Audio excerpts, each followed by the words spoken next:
사사기 21장 25절 말씀입니다. 봉독합니다. 그때에 이스라엘의 왕이 없으므로 사람이 각기 자기의 소견에 옳은 대로 행하였더라. 아멘. 할렐루야. 찬양대 찬양 드리겠습니다.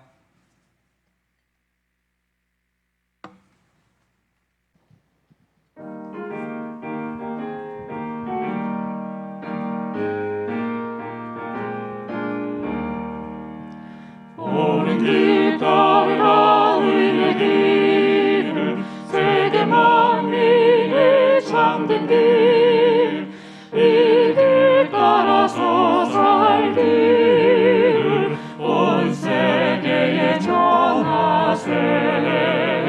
만 백성이 나갈 길, 어두운 밤 지나고 동튼다. 바람빛 보아라 저 빛, 주 예수의 나라 이 땅에 곧 오겠네 오겠네. 주 예수 따르라 승리의 주, 세계 만민이 나아갈 길과 진리로 참생명, 내 창검을 부수고 다 따르라 평안.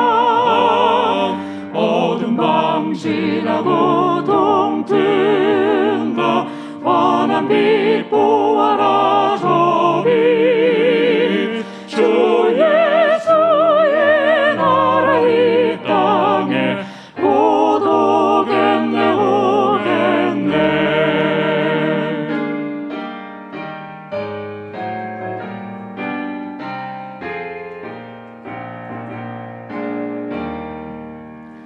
고난 길에 치고 찾아온 길, 많은 백성을 구한 길, 모두 나와서 믿으면 온 세상이 마침내 이 진리에 살겠네.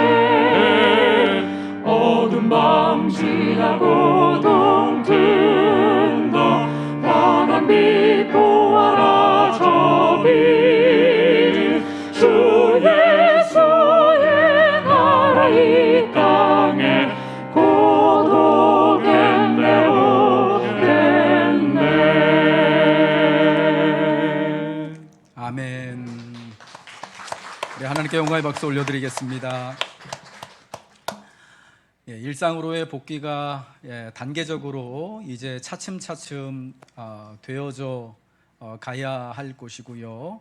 또 그에 맞추어서 우리의 믿음도, 우리가 또 다시금 교회로 모여서 함께 예배드리고 또 하나님의 사람답게 함께 추구하며 살아가는 것들도, 우리의 믿음도 함께 단계적으로 또 회복되어지고 또 이 모든 것을 통하여서 하나님께로 돌아오는 이 은혜가 이제 이 가을 10월에 또 여러분에게 또 우리의 삶에, 우리 교회 가운데 충만하기를 축복합니다.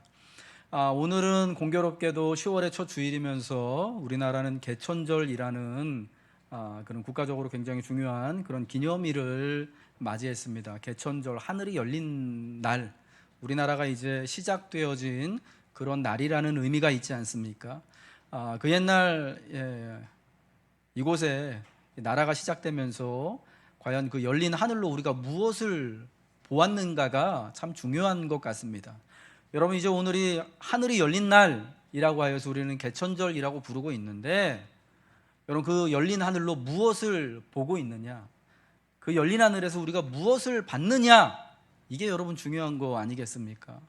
성경에 보면요, 하나님의 사람들이 그 열린 하늘로 그 하늘 보좌에 계신 하나님과 그 보좌 우편에 앉아 계신 예수 그리스도를 보고 계시는 장면이 나옵니다. 스데반 집사가 순교 당하기 직전 그가 하늘을 우러러 바라봤더니 그 하늘이 열리고 그 보좌 우편에 앉아 계신 예수 그리스도께서 보좌에서 일어나셔서 이제 곧 순교당할 스데반을 맞을 준비를 하고 계시는 것이 열린 하늘을 통해서 바라보이는 거예요. 여러분, 다니엘과 같은 옛적의 그 선지자가 바벨론으로 포로로 사로잡혀가서 포로로 사로잡혀간 그 비탄한 그 땅, 사로잡혀간 그 땅에서 하루에 3번씩 창문을 열고 예루살렘을 향하여서 기도할 때 그 하나님의 환상을 하늘을 통하여서 보지 않습니까? 비록 자신은 지금 남의 나라 땅에 포로로 사로잡혀 와서 남의 나라 왕, 우상을 섬기는 그 나라의 왕을 섬기는 그런 안타까운 자리에 있지만, 그러나 그 열린 하늘 가운데로 하나님께서 여전히 자신들을 지켜주시고 하나님이 여전히 통치하고 계신다라는 것을 본 것입니다.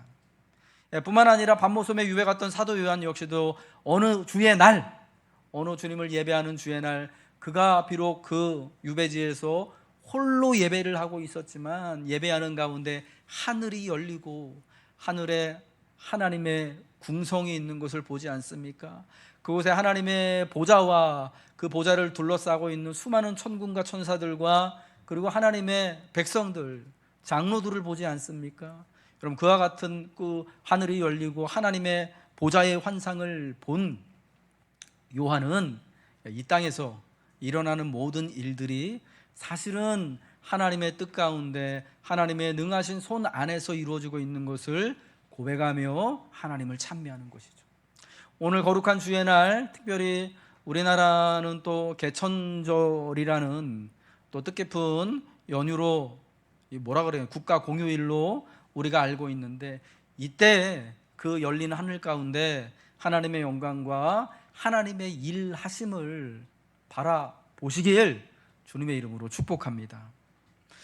사사기 21장 25절 이 마지막 사사기의 결론과도 같은 말씀은요, 과연 인간은 하나님 없이 살 수가 있는가? 라는 질문을 우리에게 던져주고 있습니다.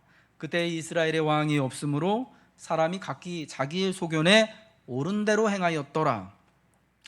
왕이 없었기 때문에 자기가 하고 싶은 대로 자기 뜻대로 살아갔다라는 말씀입니다만, 사실은 하나님이 없이는, 하나님을 왕으로 섬기지 않고서는 하나님 없이 자기 좋은 대로 자기 옳은 대로 살아가는 삶은 엉망이 되고 만다. 그러한 삶은 불가능하다라는 것이 사사기 전체의 결론입니다.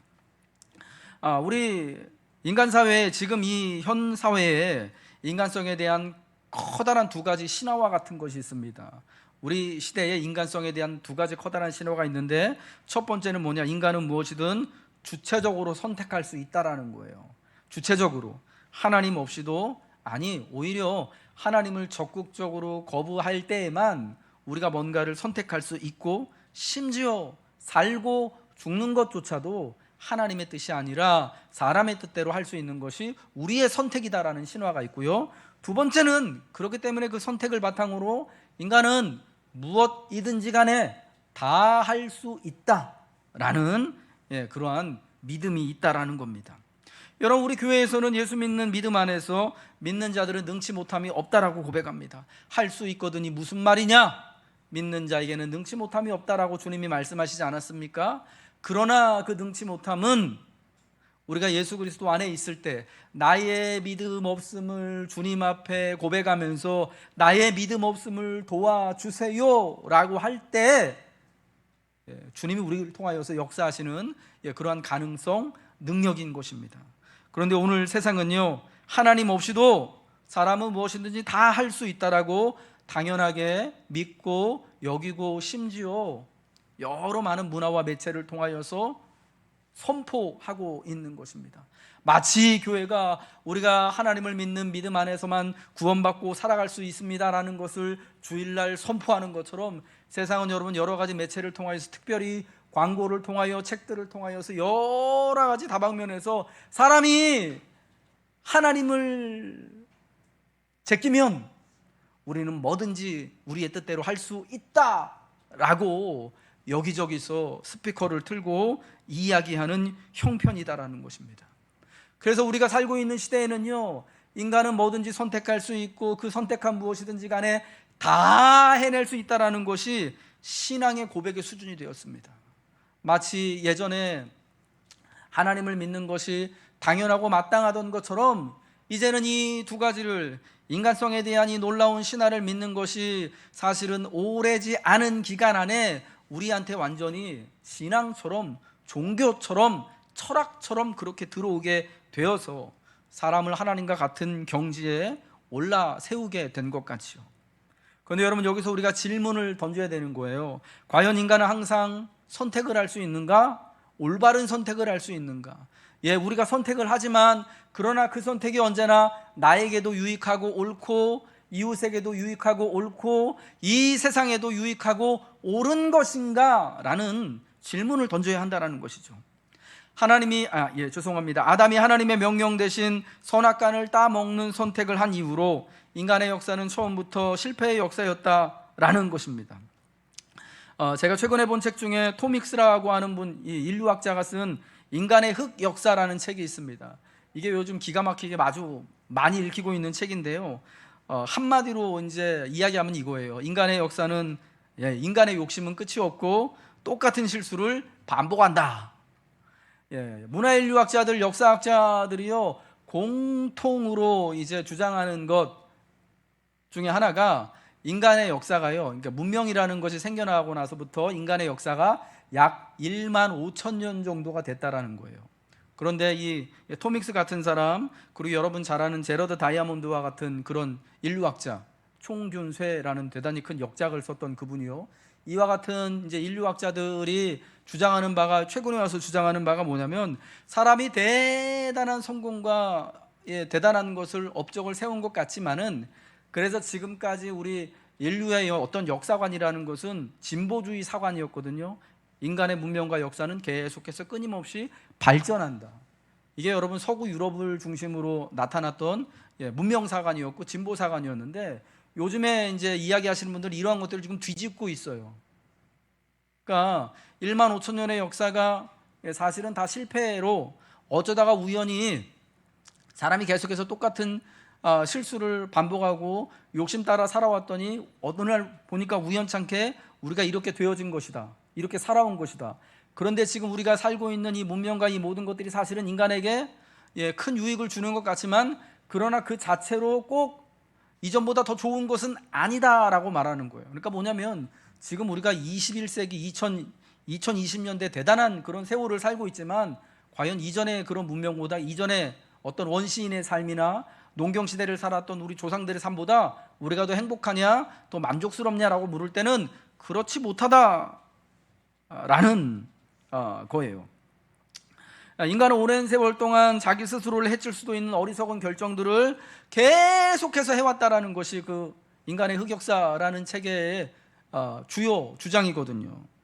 예를 들면 서로 뻔히 망할 줄 알면서 전쟁을 벌이고, 예를 들면 이게 서로에게 더 유익이 안 될 줄도 알면서도 한 대씩 치고받는 폭력이 난무하고, 예를 들면 우리가 그렇게 살면 안 되는 줄 뻔히 알면서도 계속해서 이 땅의 다른 생명들을 파괴하고 환경을 오염시키고 지구를 힘들게 하는 이러한 결정들을 계속해서 우리가 해내고 있다라는 거예요. 그래서 이 결정들로 인하여서 결국에는 한계 상황에 부딪힐 것을 뻔히 알면서도 사람들은 지금까지 살아왔던 그러한 삶의 습관들, 삶의 모습을 바꾸지 않는다라는 것이죠.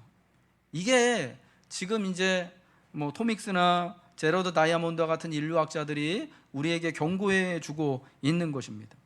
그러니까 사람이 언제나 항상 좋은 선택, 올바른 선택, 자기에게 유리하고 자기에게 유익한 선택을 하는 그런 지혜로운 존재가 아니다라는 것을 우리가 잘 새겨들어야 할 것 같습니다. 최근에 전 세계적으로 우리나라가 만든 그 넷플릭스 드라마인데 굉장히 큰 지금 인기를 끌고 있는 드라마가 있습니다. 여러분 혹시 보셨는지 모르겠습니다. 저는 하도 여기저기 이야기를 해서 보지는 못했지만 내용은 이미 다 알았어요. 오징어 게임. 여러분 거기 인생의 진짜 막장에 내몰린 분들이 그 말도 안 되는 게임에 자기 목숨을, 하나뿐인 생명을 담보로 참가하지 않습니까? 게임에 참가하는 것은 여러분의 선택이고 자유입니다. 어떻게 하시겠습니까? 라고 하니까 이 사람들이 어떻게 할 수가 없거든요. 이래 주구나 저래 주구나. 그래서 내용이 어떤 겁니까? 다 그 게임을 계속 끝까지 참가할 것을 다 개인 스스로 선택을 하는 거예요. 말도 안 되는 게임이라고 처음에는 그렇게 이야기를 하고 반대를 하다가 1인당 1억씩 돈이 쌓인다라고 이야기를 하니까 그래 한번 해보자고 다 그 게임을 다 하는 거죠. 그래서 자기의 목숨값으로 게임에 참여하고 결국은 다 탈락. 그 게임에서 탈락은 곧 죽음을 의미하는 건데 여러분 그렇게 죽임을 당하지 않습니까? 실은 자기들이 선택해가지고 자기들의 의지로 그 게임에 참가하는 것 같지만 실은 내가 좋아서 정말 내가 내 의지대로 선택하는 것이 아니라 주변 환경 때문에 사실은 반강요에 의해서 강제적으로 그 게임에 참가할 수밖에 없는 상황이다라는 거예요. 여러분 그 상황을 통해서 드라마가 우리에게 고발하고 있는 내용이 뭐예요? 지금 우리의 삶이 그렇다라는 거잖아요. 내 자유의지로 인생을 살아가고 있는 것 같고 내가 선택해서 이 인생이라는 게임을 하는 것 같지만 그러나 사실은 내가 하고 싶어서가 아니라 내 어쩔 수 없는 상황 때문에 내가 타의에 의하여서 강제적으로 인생이란 게임을 내가 선택했다라는 것으로 포장을 싹 바꾼 다음에 하고 있다라는 거 아니겠습니까? 여러분 그래서요 우리는 이러한 사실을 잘 알아야 되는 거예요. 사람이 뭐든지를 다 선택할 수 있는 것도 아니고요. 그게 당연한 거고 우리가 그래도 하는 선택이 어느 경우에는 자기를 위하여서 또 세상을 위하여서 이웃을 위하여서 유익이 되는 선택을 할 때도 있지만 그렇지 못할 선택을 할 때가 훨씬 더 많다라는 것을 우리는 겸허하게 인정하고 받아들여야 한다라는 것이죠. 그것 또한 정말 인간은 무엇이든 할 수 있는 그런 존재가 아니라 정말 사람이 마음만 먹기에 마음을 어떻게 먹느냐에 내가 하는 일의 그 가능성에 유불리가 달려있는 것이 아니라 안타깝게도 사람은 자기 능력권 모든 것을 다 할 수 있는 존재가 아니다라는 것을 현실로 진실로 우리는 자각하고 있어야 한다는 거죠. 내가 마음 먹는 대로 내가 정하는 대로 무엇이든 할 수 있다면 여러분 이 세상에 왜 그렇게 수많은 실패의 사연들이 넘쳐나는지 우리가 어떻게 이해를 할 수 있겠습니까? 여러분 현대사회는 우리가 살고 있는 사회는 인간성에 대한 신화를 두 가지를 이야기하면서 우리가 하나님과 동등한 자, 인간이 마치 하나님과 동등한 것처럼 우리에게는 더 이상 하나님이라는 절대자가 필요 없는 것처럼 이야기를 하지만 그러나 사실 사람은 어떠한 선택도 주어진 것 가운데 주어지지 않았는데 사람은 어떠한 것도 선택할 수 없고 바른 선택을 할 수 있는 존재도 더군다나 아닐 뿐더러 그 선택 가운데 뭐든지 선택된 것들을 자기 뜻대로 유익하게 할 수 있는 능력도 없다라는 것을 우리는 분명하게 깨닫고 알고 있어야 한다는 것입니다. 그러나 만약에 그러지 못하고 여전히 내가 뭐든지 간에 선택할 수 있고 내가 택하는 것은 언제나 나에게 유익하고 좋은 것이고 내가 그 가운데서 다 뭐든지 다 감당해낼 수 있다라는 그런 어리석은 믿음과 확신을 가지고 있다면 여러분 삶이 결국은 오징어 게임 속의 그 참가자들처럼 그렇게 되어질 수밖에 없다라는 것을 우리는 이해해야 한다라는 것이죠. 사사기 19장부터 21장에는요 사사시대의 그 사람들이 자기 소견에 옳은 대로 살아온 결과가 어떤 것인지 자기 소견에 옳은 대로 살아온 그 예들을 말씀해 주고 있습니다. 어떤 일들이 있었습니까? 에브라임 산지에 살고 있는 레위인이 있었는데 그에게 심지어 레위 사람인데도 불구하고 아내가 아닌 다른 첩이 있었다라고 말해주고 있습니다. 근데 이 첩과 레위인과 관련하여서 또 끔찍한 사건이 일어나죠. 베냐민 지파에 속한 기브아 성읍에서 끔찍한 성폭행을 당하고 그 첩이 살해를 당합니다. 기브아의 말도 안 되는 못된 불량배들에게 엄청난 폭력의 일들을 경험하게 된 것입니다. 그로 말미암아서 베냐민 지파와 나머지 11지파가 이스라엘 안에서 내전을 벌이게 되어지죠. 여러분 이 싸움을 기업을 얻기 위하여서 이스라엘 안에서가 아닌 그 가나안 땅의 다른 7족속들과 블레셋 사람들하고 싸움을 벌여야 되는데 이제는 내전을 벌이게 되어지는 상황이 됐고요. 그 결과로 베냐민 지파가 남자 600명만 남고 싸그리 다 남자건 여자건 아이건 어른이건 노인이건 다 죽임을 당하게 되어지죠. 베냐민 지파만 그렇게 죽은 것이 아니라 사실은 베냐민 지파의 남자들보다 훨씬 더 많은 수의 이스라엘 11지파의 남자들이 베냐민 지파하고 싸우기 위해 모였다가 수만 명이 또 자기 동족의 칼날에 죽게 되었습니다. 여러분 그러고 나서 베냐민의 남은 남자들을 위해서 아내를 구해주기 위하여서 이스라엘 지파들이 옳지 않은 방법들을 행하지 않습니까? 이 싸움에 참여하지 않았다고, 모임에 참여하지 않았다고 요단 동편에 있는 길르앗 성읍을 쳐들어가서 길르앗에 있는 모든 생명체들을 헤렘의 명령을 따라서 다 죽여요. 남자를 알지 못하는 어린 처녀 아이들만 살려두고 다 죽입니다. 거기서 데리고 와서 베들레헴 남자들에게, 베냐민 지파 남자들한테 아내로 주지 않습니까? 그러고도 200명이 모자라 가지고 어떻게 합니까? 실로의 여호와의 축제가 열리고 있는 그때에 마음에 드는 여자들은 알아서 보쌈하듯이 다 마치 진짜 훔쳐가는 것처럼 해가지고 여인들을 강탈해가지고 자기 아내로 삼으라고 말을 해서 그 실로에 춤추러 나왔던, 실로의 축제를 즐기기 위하여 나왔던 여인들, 어린 여인들 200명이 자기 의지하고는 의사와는 관계없이 한 번도 보지 못했던 이상한 남정네를 따라서 마치 인신매매되듯이 끌려가가지고 거기서 그 남자의 아내가 돼서, 이게 여러분 요즘에 오늘날 IS가 자기들 IS 전사들 그 신부 구한다고 여자들 납치해서 자기들 마음대로 막 이렇게 막 이용해 먹는 거하고 다른 게 하나도 없잖아요. 여러분 그런 일들을 벌인 거예요. 여러분 이러한 사건들을 보면서 어때요? 그들 중에 행복한 사람이 있었나요? 그들 중에 참 만족해하는 사람이 있었습니까? 오히려 서로가 서로에 대하여서 그 당시에 자기 소견에 옳은 대로 결정을 했지만, 이거는 이렇게 하는 게 좋은 것이다라고 해서 결정을 했지만 누구 하나 만족하는 사람이 없습니다. 도리어 계속해서 더 큰 죄가 일어나는 거예요. 더 큰 폭력이 일어나게 되는 거예요. 모두들 자기 소견에 옳은 대로 행했습니다. 이 와중에 자기 소견에 옳은 대로 자기 원하는 대로 선택하고 행하여서 만족하거나 행복하거나 결과가 좋은 경우가 있습니까? 없어요. 도리어 서로서로의 감정의 골과 서로서로의 갈등이 점점 깊어지게 되는 것이죠.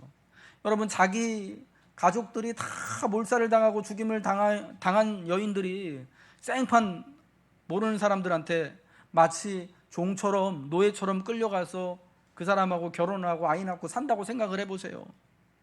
자기는 정말 한 번도 보지 못한 사람한테 어느 날 보쌈 당하듯이 납치돼가지고 당신이 이제부터 내 부인이요 하면서 살아간다고 여러분 생각해 보세요. 얼마나 끔찍하고 얼마나 지옥스럽겠습니까? 여러분 그 세월을 살아가면서 서로가 서로에 대한 분노와 원함이 얼마나 컸겠습니까? 이스라엘 남은 11지파 사람들이 베냐민 지파 사람들에게, 남은 600명의 사람들에게 이렇게 아내를 말도 안 되는 방법으로 구해줬다고 해서 베냐민 지파의 남은 남자들이 고맙습니다, 감사합니다 할 것 같습니까? 여러분 오히려 더 증오와 원망이 더 커지지 않겠습니까? 나중에 보자 이런 마음이 여러분 들지 않겠냐고요. 자기 소견에 옳은 대로만 행한 결과는 이처럼 끔찍해요. 그 당시에는 길이 없어 보이는 것처럼 같고, 그래서 이게 최선인 것 같고 이렇게 해야만 할 것 같은 일들이 사실은 하나님과는 관계없이 되어지게 될 때, 자기들 편리한 대로만 이렇게 결정하게 될 때 점점 어려운 일들이 벌어지게 됐던 것이죠. 그럼 여러분 이 사사기의 결론은 우리에게 뭘 말하는 겁니까? 그럼 우리는 어떻게 살아가야 되는가? 라는 것을 우리 각자에게 질문하는 거잖아요. 그때의 이스라엘의 왕이 없으므로 각각 사람들이 자기 소견에 옳은 대로 살았다. 그래서 그 끝이 어땠냐? 누구도 행복하지 못했고, 누구도 안전하지 못했고, 누구도 감사하지 못했고, 누구도 기쁘지 못하고, 서로가 서로에 대하여서 형제인 이들이 오히려 원망하고 증오하고 싸우는 일들만이 계속 세대를 거쳐서 진행되게 됐다라는 거 아니겠습니까? 그러면 이러한 삶을 계속해서 살아가야 하는 것이냐, 아니면 끊어내야 하는 것이냐라는 것을 우리에게 질문하는 것이죠. 그러므로 성경이 우리에게 말씀하고 있는 그 결론은 뭡니까? 우리에게 왕이 없는 것이 아니라 하나님을 왕으로 인정하고 살아가야 한다라는 것을 가르치고 있는 것이죠. 내 소견에 옳은 대로가 아닌 하나님의 뜻에 따라, 하나님의 법가식에 따라 하나님의 말씀에 순종하며 살아가야 한다라는 것이죠. 내가 나의 기준을 삼아 내가 좋은 대로, 내 눈에 좋은 대로, 내가 생각할 때 옳은 대로, 내가 생각할 때 가장 최적의 방법대로 사는 게 아니라, 내 욕망과 내 원함이 먼저가 아니라 하나님이 변하지 않는 기준이 되어서 살아야 한다라는 것을 말씀하는 것 아니겠습니까? 내가 볼 때 좋아 보이는 것일지라도 하나님이 볼 때 이것이 좋은 것이 아니고 옳은 것이 아니다라면 지금은 당장 내가 이해할 수 없을지라도 하나님의 뜻에 따라 살아가야 하는 것이 우리의 안전과 자유를 위해 마땅하다라는 것을 말씀하는 것이죠. 하나님이 내 삶의 울타리가 되어주셔서 그 울타리 대신 하나님 안에 삶을 살아갈 때 안전하고 진정한 자유를 누리게 된다는 것을 말씀하는 것이에요. 우리는 하나님이라는 울타리 안에서 마음껏 자유롭게 살아가도록 하나님이 우리를 이끌어 주시는 것입니다. 마치 여러분, 우리가 살아가는 데 필요한 모든 환경을 하나님이 우리를 위하여서 이렇게 제공해 주시지 않았습니까? 만들어 주시지 않았습니까? 근데 여러분, 우리가 그러한 삶의 환경을 벗어나서는 사람을 살아갈 수가 없는 거 아니겠습니까? 지구라는 이 행성에 중력이라는 것이 우주 가운데 서로가 서로 가운데 작용을 하여서 우리가 그래서 발붙이고 이렇게 살아갈 수 있게 되는 것 아니겠습니까? 여러분, 그런 질서와 울타리가 있을 때에만 사람은 안정감을 누리고 진짜 그 안에서 자유함을 누리게 되는 거예요. 하나님의 울타리는 좁지 않습니다. 답답하지 않습니다. 이 지구상에 살아가고 있는 55억의 사람들이요, 다 한결같이 이 땅을 살아가면서 우리가 살고 있는 지구는 왜 이렇게 좁지? 우리가 중력에 갇혀서 사는 게 이게 얼마나 답답해? 자유롭게 저 하늘도 날고 우주로도 날아가고 싶어? 여러분, 이런 마음을 가지고 있는 사람이 이런 마음을 가지고 있는 분이 계신가요? 내가 살고 있는 곳이 내가 너무 답답해서 내 땅 아래 중력이 없었으면 좋겠고, 그럼 내가 좀 더 자유롭게 편안하게 살 수 있을 것 같은데, 여러분 그러지 않잖아요. 하나님이 우리를 위하여 지어놓으신 모든 것들이 사실은 우리의 안전과 자유를 위하여서 허락해 놓으신 것이죠. 하나님은 우리 중 누구보다 우리가 살고 있는 이 세상과 환경보다 훨씬 광대하신 분이기 때문에 그분이 허락하시는 울타리 역시, 그분이 나를 위해서 허락하신 인생의 삶과 또 환경 역시 그 지경이 우리가 금세 지루해지고 답답함을 느끼는 정도가 아니라 광대하여서 얼마든지 안전하며 얼마든지 자유하며 얼마든지 만족하며 얼마든지 기뻐 살아갈 수 있다라는 것입니다. 로마서 1장 21절에서는요, 우리가 하나님을 영화롭게도 아니하며 감사하지도 아니하며 오히려 그 생각이 허망하여지며 미련한 마음이 어두워졌다라고 말씀합니다. 하나님을 떠난 인간이 하나님이 계심을 알면서도 오히려 의도적으로 하나님을 무시하게 될 때 일어나는 결과들을 말씀하는 것이죠. 그 결과로 하나님의 영광을 썩어질 피조물의 것으로 바꾸고 하나님의 진리를 거짓 것으로 바꾸고 부끄러운 욕심을 따라 살아가게 되어 남자나 여자나 부끄러운 일을 행하기를 주저하지 않게 되고 마음과 삶의 모든 불의와 추악과 탐욕과 시기와 살인과 분쟁과 사기, 악독, 수군거림, 비방과 악을 도모함과 부모를 거역함과 무정함과 무자비함 등이 열매로 나타나게 되는 것입니다. 이러한 모든 것이 하나님을 따라 살아가지 못하고 자기 소견대로 자기 욕심을 따라 살아갈 때, 내가 생각할 때 옳은 대로 살아갈 때 나타나는 일인 것입니다. 이스라엘의 왕이었던 다윗은 시편 32편 12절에서 이렇게 고백합니다. 우리 같이 한번 읽어보겠습니다. 시작. 여호와를 자기 하나님으로 삼은 나라 곧 하나님의 기업으로 선택된 백성은 복이 있도다. 아멘. 이 찬송을 고백했을 때 다윗은 이미 한 나라 한 백성의 왕이었습니다. 그렇지만 자신이 왕이지만 자기 외에 진정한 왕이 계심을 알고 있었습니다. 내가 왕이지만 나의 왕으로서 섬겨야 할 진짜 왕인 하나님이 자신의 왕임을 깨닫고 고백하는 겁니다. 그리하여서 왕인 자기 자신부터 진정한 왕이신 하나님의 택하신 백성이 되어서 하나님이 자신을 위하여 세워주신 그 울타리 안에 거하기를 다시금 결단하고 기뻐하는 거예요.